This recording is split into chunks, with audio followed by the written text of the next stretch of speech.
All right, team, welcome back to the table as we conclude the meeting. We are now on page 23 of the report, item number 8.2, which is the draft bylaw for the keeping of animals, bees and poultry. I'm going to hand it over to staff. I'll just remind elected members we have had at least 2 briefings, workshops on this particular topic. And so, as normal process today is generally for signing off on the feedback that you provided on the bylaw, rather than relitigate all the important points that you felt were missing out of it. So I'm going to hand it over to Aston and Hamish, and they'll walk us through the report. Good morning, Chief Executive, Chair and elected members. The keeping of animals, bees and poultry was adopted in 2010 to manage the keeping of animals, bees and poultry throughout our district. After 10 years of our current bylaw being in place, we are reviewing it to ensure that it remains fit for purpose for the next decade. Our bylaw does have a number of rules which work to create controls on the keeping of animals, as they do have the potential to cause problems in our district, particularly in urban areas. It does not cover dogs, as they are covered by the Dog Control Bylaw, animal welfare, as this is covered under the Animal Welfare Act, pest management, as this is under the Greater Wellington Regional Council's Pest Management Plan, or wild animals, as they are not kept animals. We have completed the pre-consultation stage of our review, where we carried out data collection and analysis, as well as reaching out to our iwi partners and key stakeholders, and we sought views from our community as well. Of the areas identified, we did consider a range of factors in determining how to respond to issues and meeting our legislative requirements. These considerations included the size and the impact of the issue and the usefulness or appropriateness of using the bylaw in addressing them. It also includes understanding the landscape of the bylaw operates within. So there are a variety of different roles and responsibilities involved in managing animals, and they are subject to a range of different central, regional and local government rules, managed by a number of agencies and organisations, and not just the council. This does include the Greater Wellington Regional Council for our pest management, the Department of Conservation for wild animals and environmental protection concerns, the Ministry for Primary Industries and the SPCA for animal welfare. We concluded that many of the rules remain appropriate and fit for purpose, but some amendments would help to reduce the potential for nuisance and health and safety risks in the district, as well as aligning our bylaw with our district plan provisions to ensure greater clarity. Most of these amendments include changes to the 2010 bylaw itself, along with some technical changes, and there are also some proposed operational changes to support the overall intent of the bylaw. A summary of the proposed changes can be seen in the Statement of Proposal and the drafted 2021 bylaw. Today we are seeking approval to begin the formal consultation process to seek feedback on the proposed changes. Subject to your approval, formal consultation would begin on the 28th of June and run through to the 28th of July. Should anyone wish to speak to their submissions, hearings would be held on the 5th of August. Once the feedback process has concluded, a final 2021 bylaw would be prepared and presented to Council for adoption at the end of September. I just had one quick addition I wanted to make in regards to the draft that has been shared with you today, and that there is a subsequent update that we just wanted to bring to your attention and note with regards to the provision to include address feral animals on page 47, and in particular the change, just we wanted to flag, it's relatively technical in nature, but it's actually to remove the reference to public place, because the intent that we previously discussed around that provision was to make it more district-wide. So making that change within the actual tract or the bylaw itself would be consistent and reflect with actually what's actually reflected already in the statement of intent and the discussions we've had to date. So I just wanted to flag that, but otherwise take the report as read and welcome any questions. All right, thank you, Eston and Hamish, for that thorough walkthrough in terms of the paper. As I said earlier, we've had workshops and briefings on this, and if there's any further questions relating to the report today, that's fine, and otherwise we'll look to a mover and seconder. So, Mr. Burns?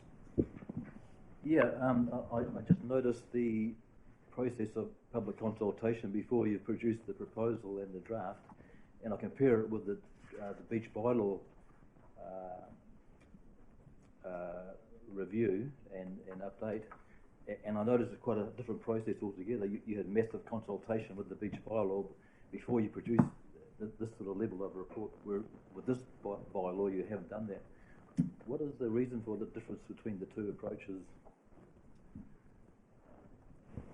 I guess the beach bylaw itself was a very complex piece of work, and a much larger bylaw in the range of rules and what it manages across the district.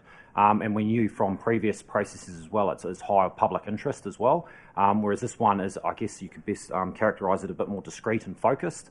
And previous exercises as well haven't had quite the same level of interest as the beach bylaw might have had. So that obviously takes a lot of time and effort as well to go through that pre-engagement. In this process, we sought different ways and means to do that, and both of them will be followed through with the in-depth consultation that we're now looking to undertake. Thanks, Hamish. Let's see any further questions. We've got recommendations on Councillor Halliday. Elected members, if you could just remind you, because it's on each item, agenda item, you can push your button as soon as I open it up for questions and it'll stack you.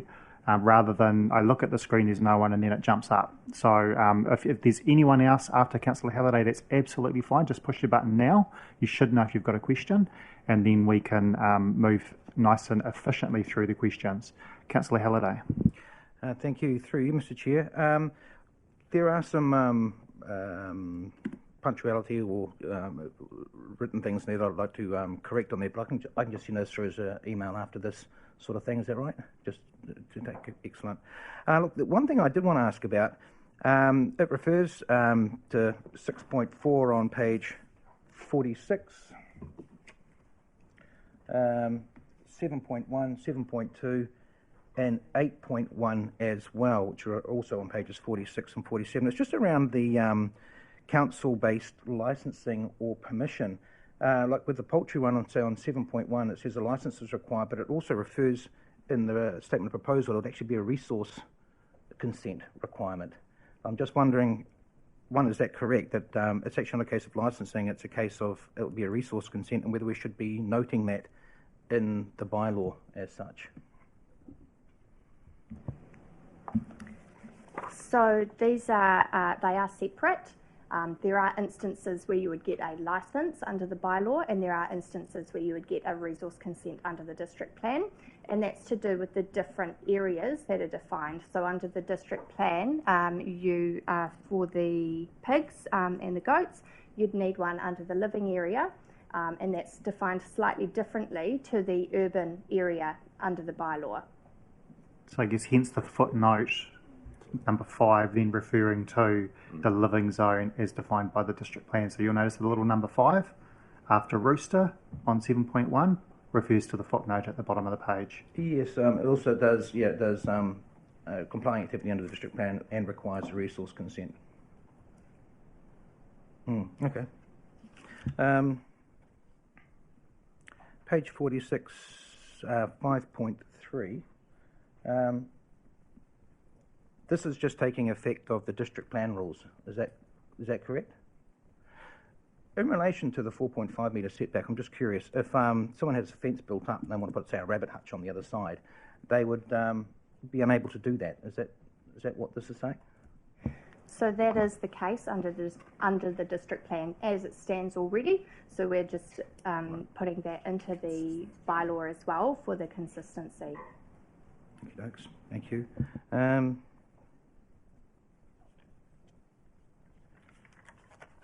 Oh, everything else I can send through in an email. No, that's absolutely fine. Thank you. Councillor Holborough? This isn't really a question, but I'm just wondering what is meant by the email, because we're approving a draft bylaw today. I would think that there wouldn't be changes to that after we approve it today, I don't think we would be sending emails with corrections. If I understood what Councillor Halliday was referring to, there was simple punctuation, not material changes. So it could be categorised under minor. I haven't gone back to the where's the recommendations around approves for minor changes. That's how I saw that would sit. Yeah, in. So if there's a spelling mistake or a punctuation, then yeah. No, look, I think we are pretty clear, just in the interest of time, and if a word's out of place or there's a spelling mistake, I think it's absolutely appropriate to let staff know. I don't think we need to go into examples. So thank you for that. Marilyn Stevens, Waitakere Community Board. Thank you, Mr. Chair. I'm just looking at 6.3 on page 46.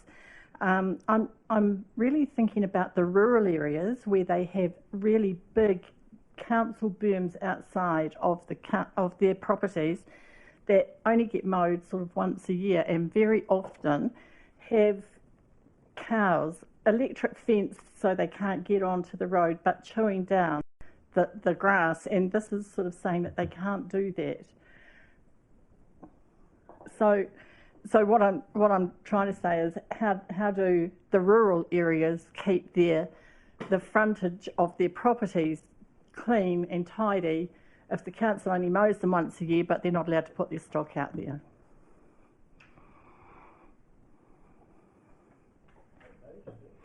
Page 46, 6.3. With regards to that, that's currently a current rule under the existing bylaw, so it's currently in place. I'll just not observe them probably. Okay. And I mean, I guess the key, our understanding of why that is in place is to actually protect the use of the roads with regards to stock in vicinity to road usage. So there's obviously a health and safety aspect there that the intent of that is designed to focus on. Just noting though, interesting point, that this is a draft that goes out for consultation. So there may be people that decide to provide feedback on that, and the council may or may not decide to change the bylaw based on that feedback, which is the nature of how we progress the bylaws and so forth through consultative process. Marilyn, did you hear anything further? No, thank you. Thank you. Councillor Buswell. I just wanted to follow on from that. I think that the important word in that 6.3 is permanent grazing, and I guess an electric fence that's just staked in is not necessarily deemed to be a permanent fixture. Post and rail could potentially be a permanent fixture. That's a good point. Thanks, Councillor Buswell. I thought I see Mr. Burns. Oh, okay. Thank you, Councillor McCann. Mr. Burns. Yeah, sorry, I forgot. I had a second question. Just around the, how would you define feral animals? Because I see the way I read the proposal you've got here, I won't be able to feed the sparrows anymore. So as part of the proposal, we have added 35, a definition for feral animals, so you'll find that on page 44. So that says that means an animal in a wild state, not domesticated or tamed, but descended from domesticated species for feral. So as opposed to the wild animal, which we have on the following page, an animal living in a wild state that is not domesticated or tamed and normally living in a natural environment. So that will not affect you feeding the sparrows. It also doesn't cover feral councillors or community board members, just to be clear. All right, team. Councillor Halliday, thank you. Sorry, just one other question. On page 47, 7.5, with regards to the sizings around poultry coops and that sort of scenario, I noticed in the previous bylaw we actually had a table, and that's sort of been removed out of this one. I was just wondering why that was. I thought that would be quite a handy piece of information. Yes, that's correct. We have removed it. So it was identified during the review process that the standards that we had set in there did not meet those set under MPI. So they have a code of welfare specifically for poultry, and those set the standards. So we have referred the standards under the bylaw to that code, And as we haven't put a year there, so as it's updated, it will just update with the code. And that is for the health and safety and the nuisance reasons. Could we put a hyperlink into something like that as such, or is that not appropriate? That wouldn't be appropriate. If they were to update the standards, the hyperlink would no longer be active, and the bylaw does last for 10 years, so the standards are likely to be updated a few times during them. Councillor Compton. Thank you. Through the chair, just picking up on Councillor Halliday's point, the idea of that is to make sure that the chickens aren't all cooped up, isn't it?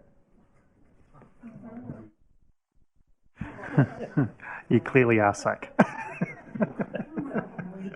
In more ways than one. Oh.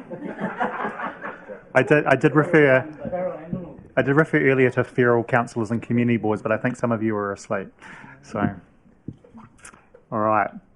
So with that, I don't see there's any further discussion. Just noting to Councillor Halliday, when you raise it, we've just picked up on there's a 2.76s in the paper, so there'll be a minor change here, putting a 77 after that. So no further discussion. Do we have an elected member that wants to move the recommendations on page 25? Councillor Compton. I'm just waiting for the right of introduction. Seconded by Councillor McCann. I'm going to move for a right of introduction. No puns, please. He's not picking on you. You'll be glad to know that my voice is a bit stuffed from getting over this cold. So I just want to actually commend staff for their work on this and for the briefings that they've given us on it as well. I think it's been really thorough. I think that they've pulled together, there's obviously quite a complex series of laws and regulations and policies and stuff that they've had to get this so it not only aligns with it, but actually, as the discussion about the chicken coop says, that it actually, we don't have to keep coming and updating it, or it falls out of date as it goes forward. So I think the work you've done is really good on this. I can't see anything that's particularly controversial in there, so I think the pre-work you've done in terms of talking to the community about this and identifying those issues, you're to be commended for that. That's really good.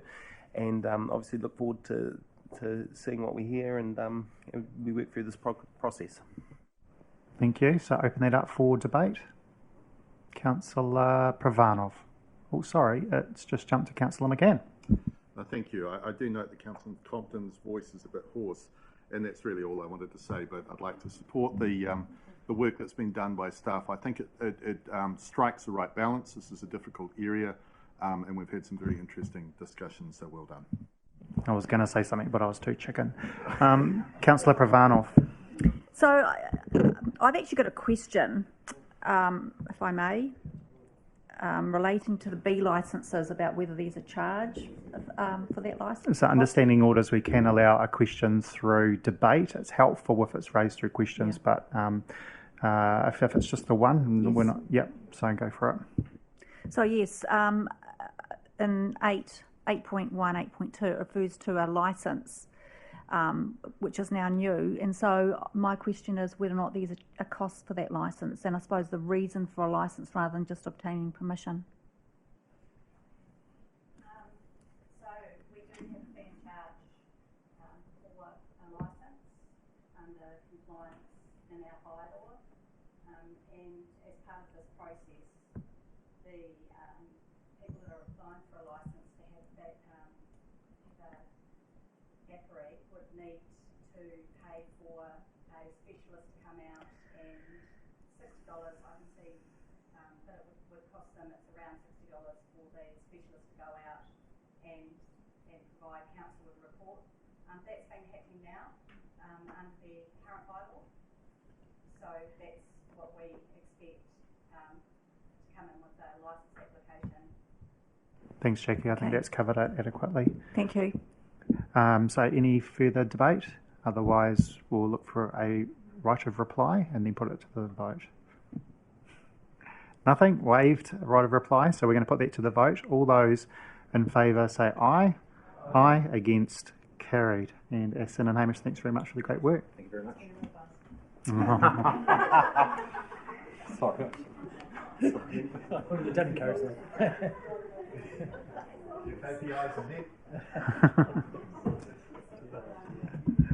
For those watching online, excuse the poor humour.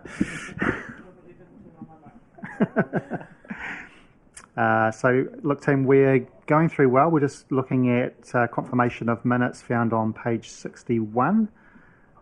If there is anything out of the minutes that you want to say or attributed to that you didn't say, then please speak now. Otherwise, I'll look for someone to move the minutes.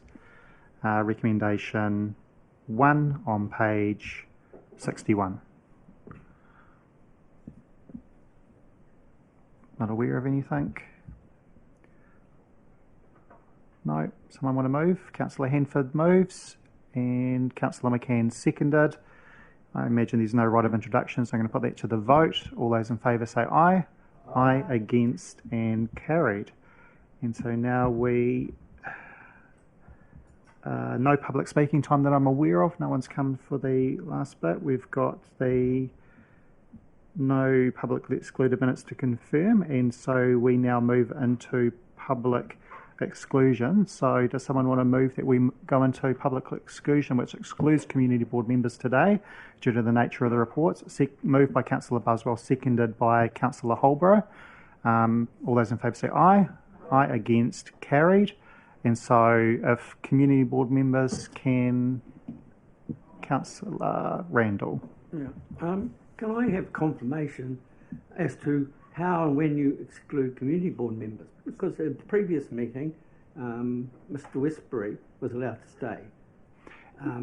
So, you know, it doesn't seem to be a consistency policy of excluding community board members or not. Sure. And so my understanding as chair of SNO, and I'm sure it is the same for full council, it is just due to the nature of the content on the agenda. So, for example, a property act